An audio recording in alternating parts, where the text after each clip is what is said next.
Esse é o PodCreaCast, podcast do CREA Paraná, voltado para os profissionais das áreas das engenharias, agronomia, geociências e para toda a sociedade. A gente tem uma área de atuação, uma profissão que é irmã da engenharia, que é a arquitetura. E a gente vai falar de algo que tem em comum entre a arquitetura e a engenharia, que é o BIM. Para falar sobre esse assunto, a gente chamou o assessor de infraestrutura, projetos e obras do CREA Paraná, o engenheiro civil José Luiz Campagnolo. Bem-vindo. Muito obrigado. É um prazer estar aqui com vocês. Muito obrigado. E a nossa amiga arquiteta Juliana Laos. Muito obrigado pela sua presença. Obrigada pelo convite, é um prazer. Obrigada, muito bom ter vocês aqui. Vamos falar sobre BIM? Vamos lá. Bora. Legal. Bom, a gente já explicou algumas vezes aqui no PodCrea o que é o BIM. Mas eu queria ouvir de vocês. O que é o BIM em 2025? Ladies first. Ai, pois é, eu acho que o BIM hoje é uma evolução que vem aí de algumas, talvez umas 2 décadas para trás, aí, mais ou menos uns 20 anos que começou esse movimento.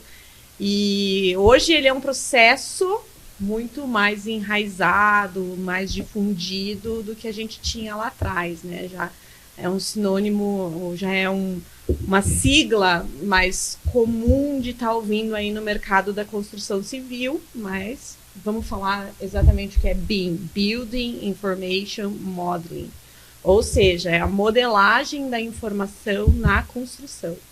É tipo um joguinho que você monta o... The Sims. Como que você precisa para uma obra?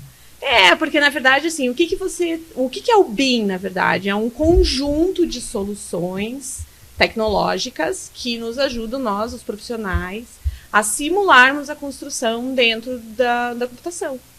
Então, a gente pode trabalhar isso de N formas, desde eu tenho um cubinho em 3D e eu posso jogar uma informação e dizer que aquele cubinho é uma casa completa, que tem X metros quadrados, tanto de volume, com esse outro acabamento, ou eu posso realmente ter aquela casa completamente modelada em 3D, hiperrealista, etc. e tal, e ir retroalimentando isso com tudo que vem da engenharia, isso falando aqui na arquitetura, né? Isso. Trazendo daí tudo que vem da engenharia, vem retroalimentando isso com daí estrutura, instalações, e aí a gente consegue começar a trazer simulações energéticas, simulações de desempenho, e aí a computação é o infinito, né? É uma e deixa a realidade imaginação virtual antes da realidade. Exatamente. Então, o que acontece? Imaginar que um elemento nunca ocupa o mesmo espaço ao mesmo tempo. Então, quando eu projeto 2 elementos e eles fazem um conflito, eu tenho o famoso clash, né? Então, com isso, eu consigo fazer a detecção das interferências e o BIM me permite fazer a compatibilidade, né? Mas o mais importante do BIM é o I da informação. Então, quando você num elemento, você pode colocar todas as informações daquele elemento. Por exemplo, um cotovelo de uma instalação hidráulica. Você diz todos os detalhes, a capacidade que você tem de detalhar, o nível de informação sobre aquele cotovelo, tá? É enorme, né? E assim você faz com todas as demais informações dentro do modelo. O que acontece? Esse nível de informação é que está sendo evoluído, né? Então nós temos lá um modelo em 3D e aí eu preciso melhorar esse nível de informações. Aí é que de acordo com os usos do BIM que eu quero, ou os famosos 3D, 4D, 5D, eu vou agregando informações nesse modelo que me permite toda a rastreabilidade, né? Vamos imaginar uma obra pública, né? Então, o modelo é um documental absurdo para que a construtora tenha que seguir rigorosamente aquele memorial descritivo, porque ali aquela conexão vai estar com todas as especificações, assim como um órgão fiscalizador também. E outro detalhe, eu tenho uma quantidade de cotovelos precisa. Então, com isso, eu minimizo bastante as questões de interferência de uma coisa na outra. E aditivos contratuais, né? Porque A partir do momento que o BIM seja um elemento que faça parte da licitação, ele está muito mais do que um mero memorial descritivo escrito em papel. Eu tenho um documento lá que, através de todas as ferramentas gratuitas de visualização, eu obtenho todas as informações que eu tenho. Na palma da mão, né? No Agora, celular. que Hoje você acontece? tem ferramentas que permitem você visualizar o modelo dentro no celular. O imaginário popular, a gente tem engenheiro, arquiteto, sempre com aquelas plantas, aqueles tubos cheios de plantas. Hoje em dia não existe mais isso. Hoje em dia está tudo no BIM, é isso? Então, Em teoria. em teoria, veja bem, nós temos algumas resistências que nós estávamos comentando, né? Órgãos públicos, a Prefeitura de Curitiba hoje é tudo digitalizado, mas você não entrega em BIM, você entrega um PDF que é extrair, que você pode fazer isso no CAD ou pode fazer em BIM, né? Nós estávamos conversando, depois você vai dar o exemplo lá dos países nórdicos, né, que hoje já Tem uma situação diferente. mas, por exemplo, no Corpo de Bombeiros, tá? Apesar de eu fazer em BIM, todo compatibilizado, você tem que mandar numa pasta vermelha todas as pranchas e eles vão fazer toda a verificação em cima do papel. Né? Então, ainda Uma resistência Uma ao re- modelo é digital. porque ainda é novo, né? E sendo que se ele pudesse fazer a validação do modelo através de software, Cruzar informações dentro, imagino que, claro, é uma... então ele bastaria ele porque- abrir o modelo, né? E existe como você validar o modelo, você pode aprovar o modelo e ninguém mexe mais naquele modelo. Eu acho interessante até essa coisa do que me chama a atenção, né? A gente pensa em 2D, 3D, a gente leigo, né, nessa área, pensa no cinema, que são que é visual, que você no caso do BIM, você chega até 7D, você citou aqui, mas daí é infinito o de número grau de de Ds. informação, é isso? Não tem Exatamente. nada a ver com esse 3D que a gente Não, pensa. Porque não. vamos falar geometricamente, Vamos. 3D são as 3 dimensões, Uhum. né? Vertical, horizontal e num sentido e no outro. Então a gente tem Conhentes, os dois diria, lados no interior. e o vertical. Isso aí a gente aprende até na escola, né? Vamos voltar Sim. lá na geometria. Então esse é o ambiente 3D. Quando a gente fala de 3D, realmente, a gente brincou aqui de videogame, é 3D, Sim. enfim. E às vezes, quando a gente olha a simulação 3D, a gente fala muito do modelo, porque hoje a gente já não fala mais em desenho, a gente fala em modelo. Então o projeto hoje, principalmente o projeto em BIM, ele não é um desenho, ele é um modelo. O desenho é extraído do modelo. Tá? E aí eu ia falar também o seguinte, que da mesma forma que a gente retroalimenta o modelo com todas as informações que o Campagnolo colocou, eu consigo tirar depois. Então, da mesma forma que eu tô lá colocando, eu tô lá criando o meu caminho da hidráulica com 299 cotovelos e tantos metros de cano, de uma bitola X e uma bitola Y, e eu tô fazendo todo esse caminho no 3D, simulando isso dentro do computador. Depois de pronto, eu tiro essa informação. Eu consigo extrair essa informação. O cara que lá vem de com a compras vai precisão. lá e vai ver quantos cotovelos eu tenho que comprar. Não Isso. só ele, a própria pessoa que for trabalhar na obra, aquilo ali é um manual de instruções para ela. Também, com certeza. Hoje a gente tem cada vez mais restrição de espaço, né? A gente tem otimização, e não é só restrição, a gente tem. Então, os espaços são menores, por consequência, a gente tem que otimizar mais. A gente tem muito mais infraestrutura nas construções, com todas as questões, principalmente de lógica, toda essa, né, automações, etc. Então, a gente precisa otimizar cada vez mais. Aí você chega dentro de um edifício alto, por exemplo, onde você tem N tubulações subindo e descendo para alimentar unidades, que sejam elas residenciais ou comerciais, institucionais, enfim. E aí você tem lá um espacinho onde tem que ter o medidor de água, tem que ter o medidor de gás, tem que ter um medidor de elétrica, e muitas vezes esse espaço é super pequeno, super restrito, né, por diversos fatores. Então, você conseguir colocar isso, simular dentro do 3D, te permite, sem dúvida, compatibilizar, ocupar esse espaço melhor, porque você está vendo o que acontece. E depois, quando você vai para a obra, você pega essa simulação, abre ela e ela está ali na tua frente. Exatamente. E aí você consegue entender, entendi, esse medidor vem aqui, esse vai um pouquinho mais para trás, para baixo, e assim você vai montando como se fosse um Lego. E o que é interessante, ela falou da questão de equipamentos, né?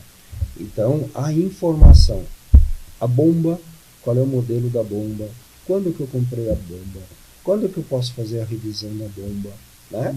Qual a vida útil? Posterior também. Então, esse documento que você a tem. gente fala no BIM 6D, que é o Facility, que é a parte de operação e manutenção, né? Então, você tem essa grande oportunidade de controlar. E aí, a partir do momento que você instala sensores desses equipamentos, você controla toda essa vida útil remotamente. Eu tô tossindo. Falando nisso, a gente sabe expliquem pra gente melhor, que o BIM ainda não chegou a todos os profissionais que trabalham com a construção, né? Expliquem um pouquinho melhor isso pra gente. E ele também, nesse sentido, vai ter que também ser aprendido, né? Esse sistema também vai ter que ser aprendido por quem vai cuidar daquele empreendimento depois. Como que vocês veem isso no... Na realidade, aí que tem que se desmistificar. Tá? Essa preocupação, eu vou ter que ter um software, eu vou ter que adquirir uma licença. Não, hoje você tem como, a Juliana falou, o síndico vai ter isso no tablet. Eu vou ter todo... Não é complicado. Não. As pessoas, por exemplo, muitas incorporadoras entregam projetos em BIM personalizados das instalações hidráulicas de cada apartamento. Aí eu tenho no tablet, se eu vou furar uma parede para colocar um móvel, eu sei exatamente onde é que está a tubulação. Eu vi recentemente uma história muito triste de uma pessoa que foi mexer no banheiro, furou um negócio errado, condenou o apartamento inteiro. Isso não acontece quando você tem um modelo em BIM? Não acontece porque você tem a certeza onde é que estão as tubulações, né? E aí você... E outro detalhe, o marceneiro tem uma facilidade, é visual mesmo. Visual. Existem alguns softwares associados a outros softwares, por exemplo, tem que elogiar o ArchiCAD e o BIMX, né? Que aí simplesmente no tablet ou no celular você visualiza em 3D e você clica, você aparece a planta em 2D no mesmo software. Sensacional. Não, né? e aí você vai para ter as outras disciplinas, né? Elétrica, hidráulica, né? Qualquer um Mas pode... hoje já tem... Qualquer pessoa. Você só baixa o aplicativo no teu aparelho celular e você consegue acessar. Você tem hoje também alguns aplicativos que simulam virtualmente na tela. Então, por exemplo, eu tenho no banheiro, né, toda a instalação, o arranjo hidráulico do banheiro.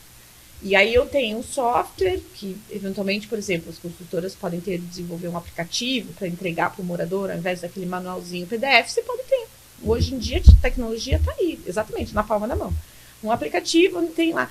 E aí, então, existem softwares, daí hoje, que eles pegam o teu modelo BIM, você mira com a tua câmera no teu banheiro e ele projeta pela imagem da câmera a tubulação projetada. Uma realidade aumentada. Exato.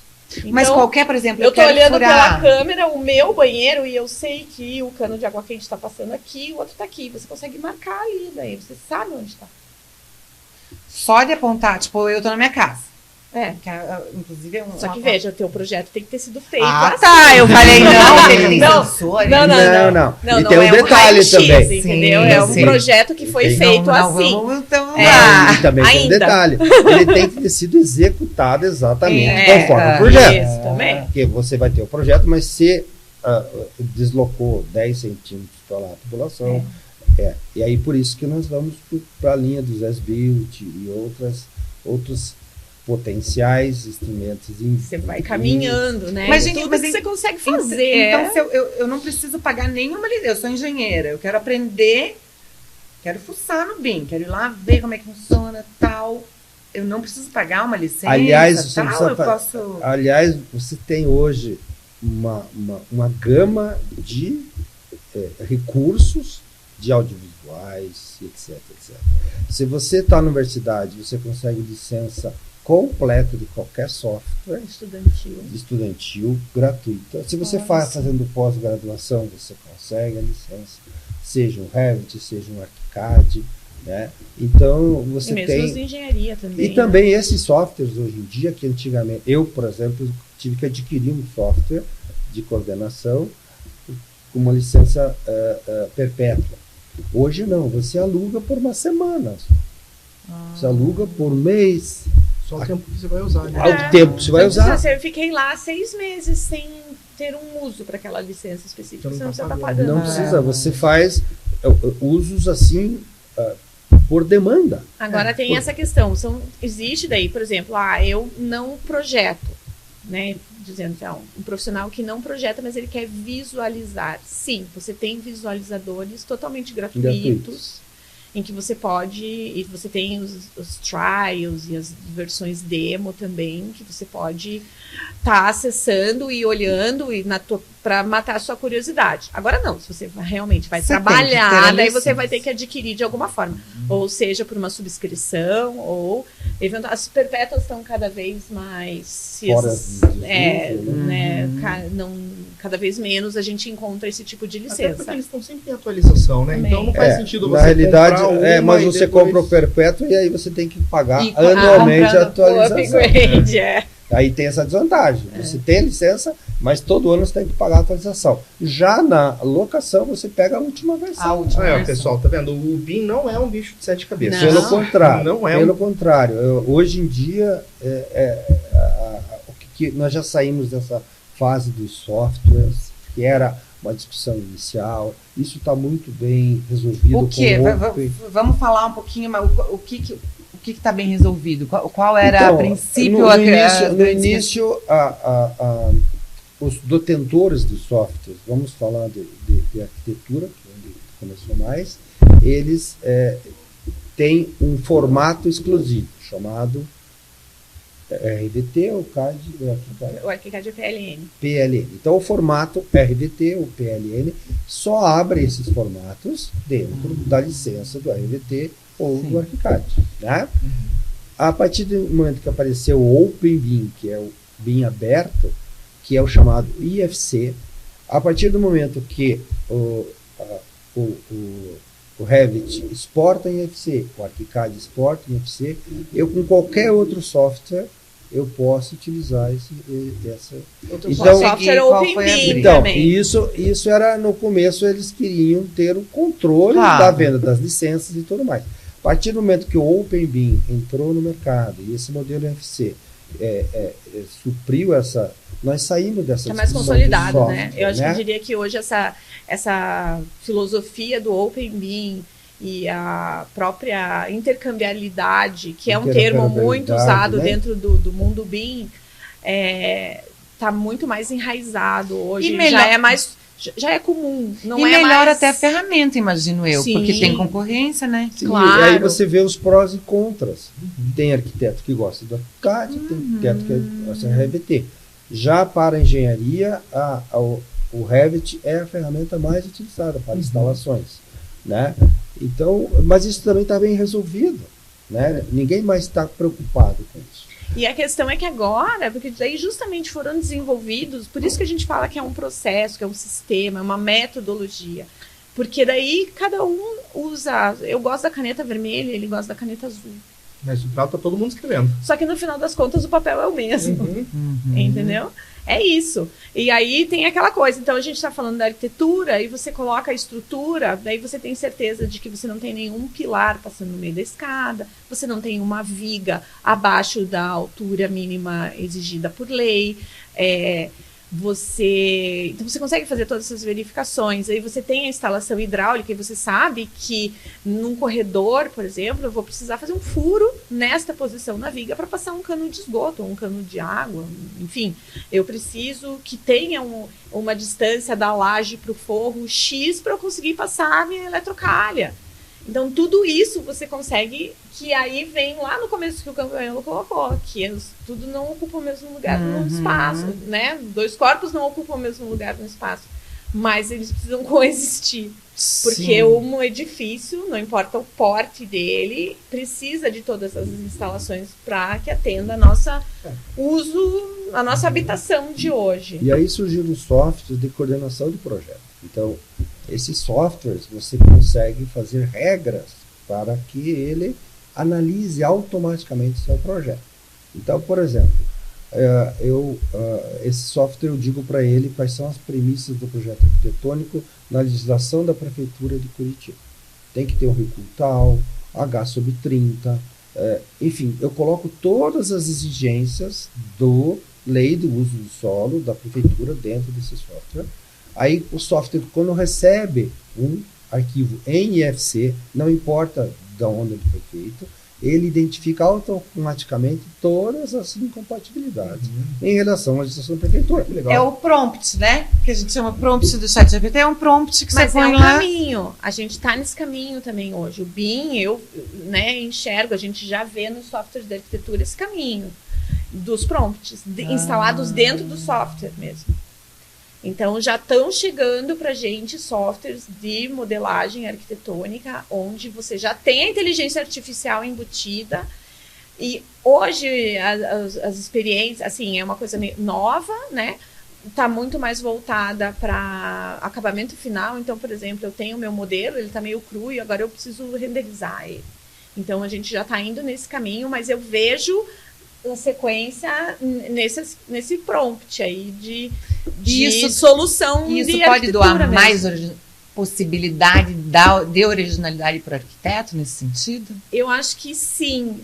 Esses tempos eu até estava numa discussão com um colega e a gente, assim, cada vez mais... As pessoas hoje têm medo da inteligência artificial, né? Meu Deus, a gente não vai mais precisar fazer projeto. Acho que não é. Eu acho que a gente vai ter muito mais uma visão de curadores do que da mão da massa mesmo. Então, a gente vai potencializar o nosso criatividade como profissional e a expertise, né, do profissional, muito mais do que aquela questão do desenho.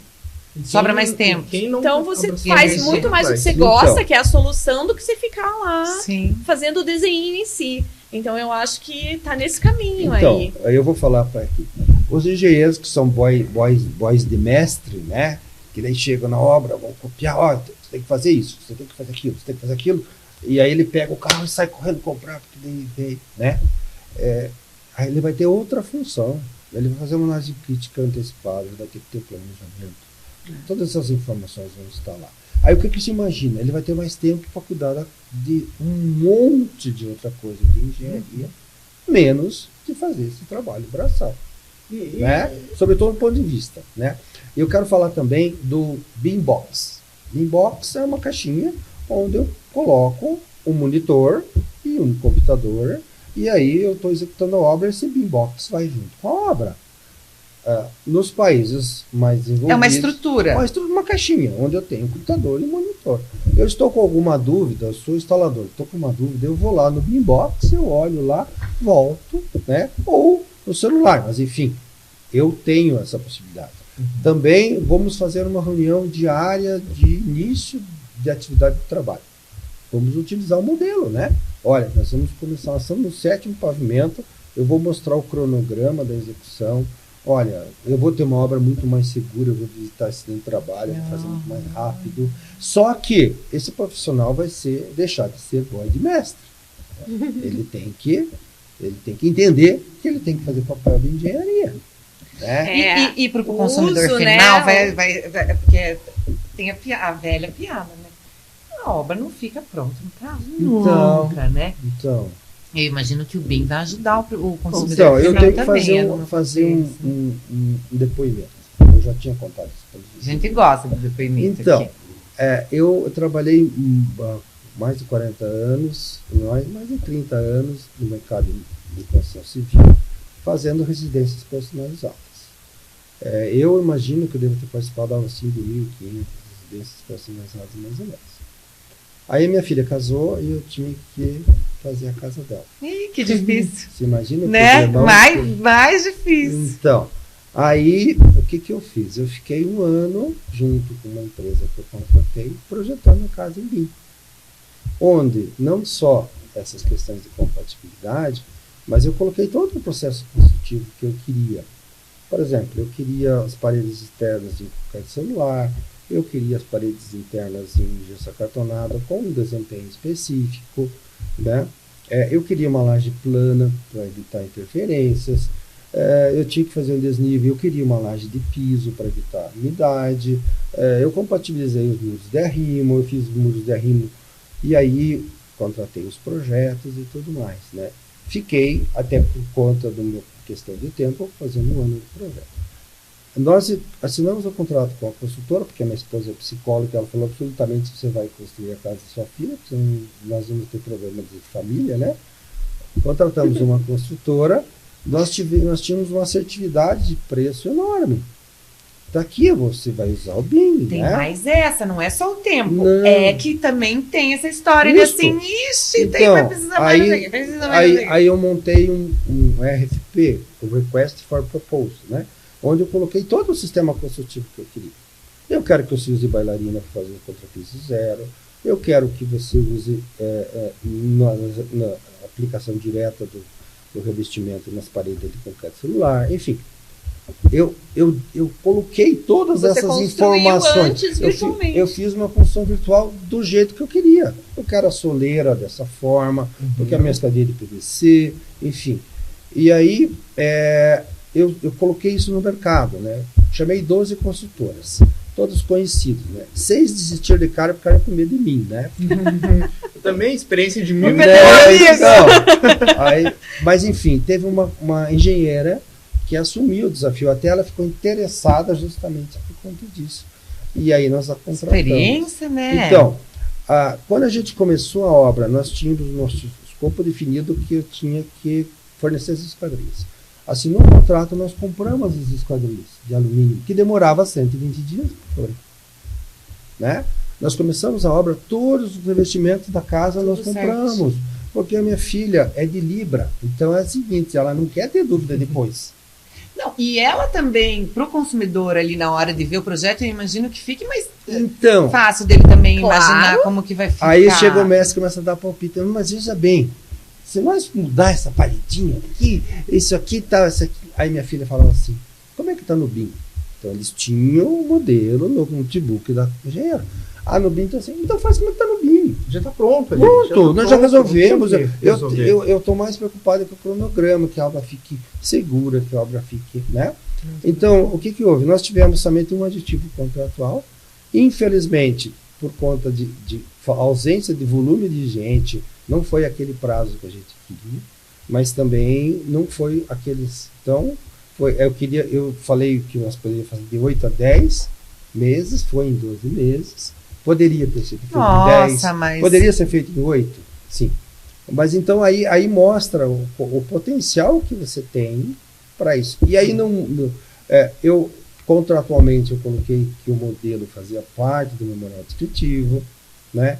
Então não houve estresse durante a execução da obra, porque estava tudo decidido. Você consegue até caminhar dentro do teu projeto. Ai, que legal. Você coloca um óculos de realidade virtual, e vai. e você consegue validar todas essas soluções. Então, quando você vai para a obra, não tem o palpite do mestre de obras ou da tua prima. Ai, faz isso aqui assim. Não, eu já vi como vai ficar. E já me senti bem, né? Até do ponto de vista. Então, porque, assim, isso. você construir uma casa, né, para você morar, não é só a parte técnica, isso aqui é certo, assim, é certo. Imagina você poder entrar e afetivamente você sentir sentir o ambiente. que você vai se sentir bem ou não vai se sentir, né? Que Isso. incrível, muito bacana. E eu acho muito que é bacana. isso que o nosso presidente está sentindo com a sede nova, que está sendo toda Então. trabalhada em BIM. Como é que está essa história? Então, eu recebi esse desafio, né, do presidente e entendi que eu tinha pela minha vivência de tantos anos já de BIM aí, eu saí do mercado em 2013 justamente porque eu achava que nos projetos eu poderia resolver meus problemas da execução, tá? E aí me encantei com o BIM, então estou desde 2003 nessa linha. Então eu entendi que para o CREA, como instituição de engenharia, nós teríamos que trazer o máximo de usos do BIM para dentro do projeto, né? Então, com isso, eu me cerquei de consultores, explicar. Então, hoje no mercado existem consultores, existem empresas especializadas de coordenação, de extração de quantitativos. E essa equipe, né, nós queremos trazer o máximo de usos do BIM possível. Então, nós vamos ter a compatibilização em 3D, né, que seria a parte. Nós vamos ter o 4D, que é a parte de planejamento, né? No 5D, que é a extração de quantitativos, né? O 6D, que é a parte de facility, né? Ou aí também, se eu quiser 6 para lá, 6 para cá, e a parte de certificação, né? Então aí eu imagino aí os 7Ds, né? E aí a gente quer que esse modelo nós vá para a operação e manutenção, né? E aí nós vamos ter 2 caminhos, né?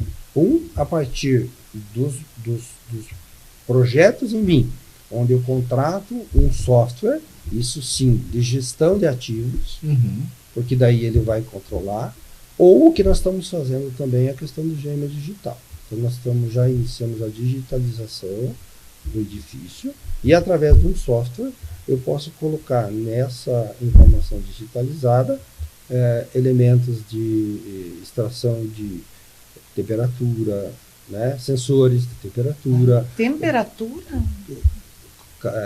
Iluminação.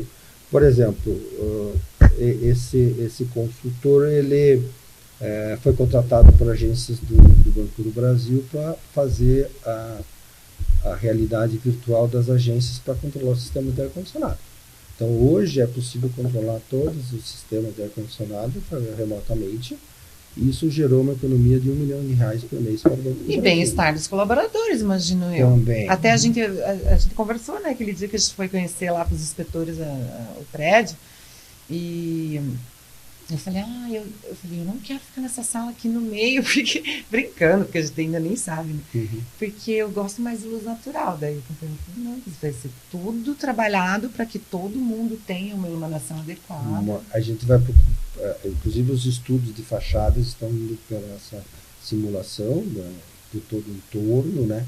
E de como que a gente pode priorizar a iluminação natural, a biofilia, né? A questão ergonômica, né? Todas essas e é interessante capacidades. Isso, né? Porque é bom que venha do conselho Um exemplo. Exato. Para o presidente era desde o começo essencial, e porque ele fala referência também, porque quem tem dúvida, não sabe ainda por onde começar, né? Ou qual caminho seguir, ou o que eu consigo fazer com tudo isso, você tem o teu exemplo lá dentro da tua própria entidade que te representa. Né, que está dentro dessa questão da fiscalização, da profissão, enfim.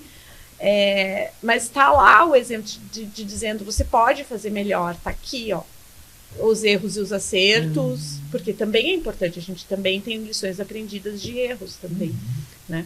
Claro, e como tudo é válido, né? Exatamente, então isso também é importante. Então, eu queria deixar um recado para você, profissional que não trabalha com BIM ainda, não perca tempo, vai atrás de se especializar, vai atrás de estudar, porque quem não usar o BIM vai ficar para trás. Gente, muito obrigado pela participação de vocês no programa. Eu agradeço muito. Ter essa visão da arquitetura hoje foi especialmente legal. Que bom, fico feliz em poder contribuir. É a primeira arquiteta que a gente recebe no Olha, que podcast, honra, estreando. Mas eu sabia que ela ia dar conta. Muito bom. Falei pro Guilherme, ficou faltando coisa pra gente falar, né? Mas passar muito rápido, acho que a gente conseguiu. Mas ficamos à vontade para. Pode chamar de novo que nós estamos vai ser um prazer. Qualquer dúvida também deixa aqui embaixo nos comentários que a gente responde em algum momento para vocês, pessoal. Muito obrigado pela audiência de vocês, muito obrigado pela participação e até o próximo programa. Até o próximo programa. Siga lá o CREA Paraná nas redes sociais, que a gente sempre traz novidades e um podcast por semana, toda sexta-feira, está no ar, inédito. Valeu, pessoal. Valeu, tchau. Beijo, tchau.